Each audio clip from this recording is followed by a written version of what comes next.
কালীঘাটে এসেছিলাম বন্ধুরা, এখন চলে যাচ্ছি, বাড়ির দিকে চলে যাচ্ছি। তোমরা সবাই চলে আসবে কালীঘাটে।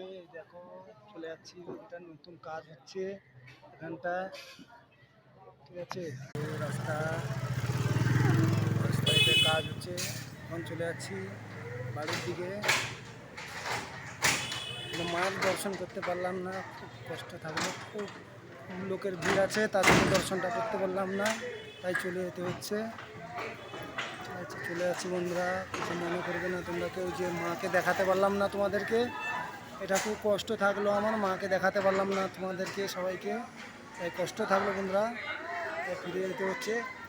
বুঝতে পারিনি যে এত লোক হয় এখানটায়, ভিড় তো, তাই মাকে দেখতে পারলাম না, আমিও পেলাম না বন্ধুরা, তাই চলে যাচ্ছি।